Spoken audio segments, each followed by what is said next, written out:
First things first, on a human level, my friend, how are you? I'm good. It's really hot today for no goddamn reason.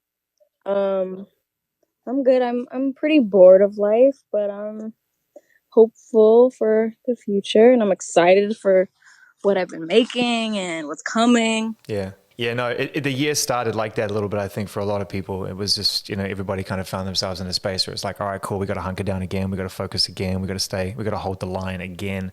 I'm so glad you're back with the song. We've been waiting for this one. This is a really rare situation for you because I feel like this is one of those moments where the song has been out and about in concept for a long time. And it's not how you roll. Like, normally it's like, I'm done now, we'll get it. This is totally different. Absolutely. I mean, this is like the longest lead up 2 years. on earth. Yeah, well, because we wrote, most of the song in January of 2019. Wow. It's been a long, long, long time. I'm so excited to put it. I love it. I actually think it's so beautiful, and it's so not something I feel like I've done. And I think Rosalia opened a little channel in me that I hadn't tried out before. Mm-hmm. I mean, obviously a lot of it is in Spanish, which I think is so important. I remember when we were writing the song, I remember her saying something about like it should be in English, and I was like, no, no, no, it should be in Spanish. It's so beautiful.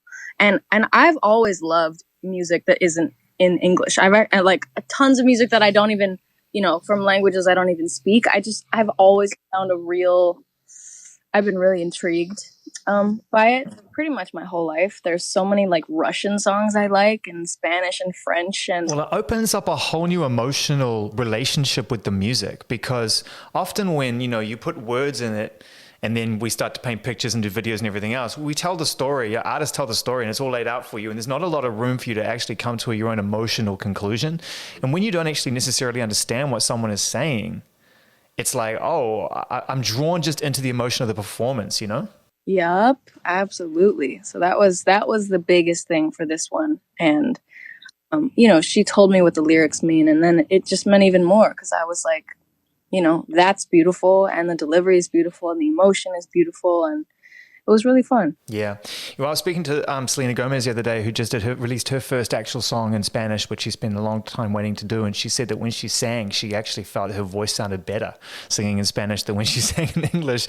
And I wondered what that experience was like for you singing in Spanish, because you have to obviously enunciate in a different way.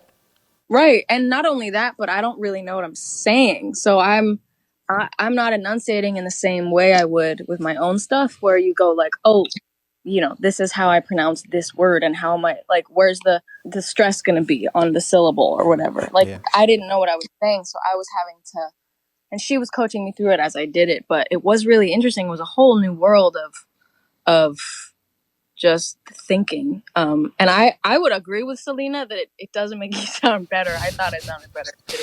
And kind of humbling too, I can imagine too. You know what to do in the booth when you're singing words that you've written down or that you've conjured up yourself. But when you're I'd imagine that when you're in a space where it's totally vulnerable, because it's like you have to really trust Rosalia that she's going to get you in that place that that, like, what am I doing here? Like, what am I I doing? know. Well, also because obviously she's a fluent Spanish speaker, so I'm like embarrassed the whole time. Like, did it do it? And she was so sweet. She was like, "You sound completely natural." So hopefully she's not lying to me, Well, too late. Imagine if it was the best troll of all time. right? I was speaking to your bro the other day, and he was saying that there's a lot of versions of this particular song, and I understand that because, and I said this to him, it's all feel. The arrangements all feel. And I feel you can only get there when you've tried a whole bunch of different things, and it's like you only know it's done when it feels right, right? But this one really so much space to it. How did you feel when you heard it finished? Like absolutely done, finished. Oh my god, I loved it, and it is really true. It went through lots of stages, which is kind of rare for us. Usually, the production we do is the production we end up with, Yeah. and this one was really not that way. And obviously, it was like 2 years, so obviously you're gonna change. It just worked. Like by the end, the last time I heard it, or the time I heard it when it was done, I was just like, this is so weird. Because it sounds like, to me, I don't feel like I've heard a song that sounds like this. Maybe that's stupid, but I do feel Like it's weird and different. Do you know what it is as well? It's heavy. That's the weird thing about it, is it's so light on its feet and it floats, but by the end, when you're trading the lines between Spanish and English, it's got weight to it. Yes, it does. That's such a good way of putting it. It's really heavy, but it's very spacious. What about those last lines though? Bars. Oh my God, I'm so glad you said that. That line is so good. I needed to go because I needed to know you don't need me. That is just you reap what you sow, but it seems like you don't even see me. But that last line, you say it to me like it's something I have any choice in. If I wasn't important, then why would you waste all your poison? Ah, bars!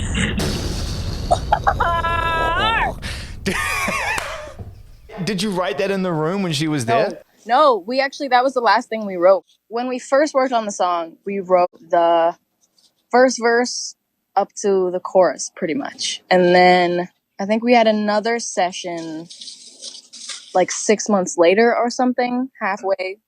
I don't know what. And then that's when she wrote the second verses, and then we kind of improvised, whatever. And then we didn't get back to it until literally last year, 2020. And so that was like mid-quarantine. We're just like, yeah, let's work on this song. Because in our heads, we were going to put it out like in the summertime. Yeah.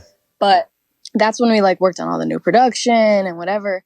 And I just was like, it needs something else. It like there's needs something a stone cold assassin line at the end. Yeah, it does. It does. And what's funny is the way that we wrote it was the whole song was done, except we needed this last line. And we had like a family. This was like a period of quarantine where like every Friday we had a family dinner and a movie night, which got old pretty quick. We talked together every day anyway. But it was a good one. And we had dinner. We watched a movie. And then we were like, you guys want to hear this Rosalia song we've been working on? So my mom, my dad, Phineas, me, Phineas's girlfriend, Claudia, we all came down to the studio.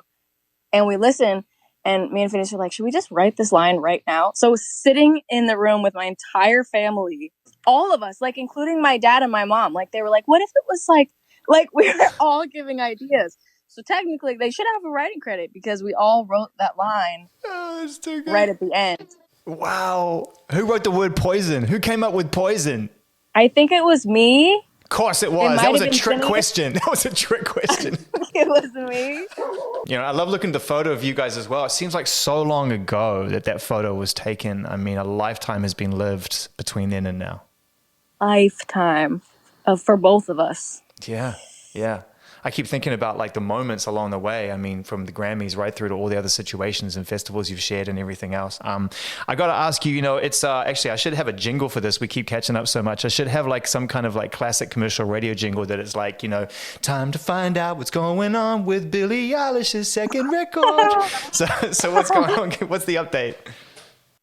Oh, I am so excited. I can't wait for you to hear it specifically. You keep saying that, but you don't send me anything. This is an empty promise. I don't send anyone anything. I literally don't send people anything. I don't trust my...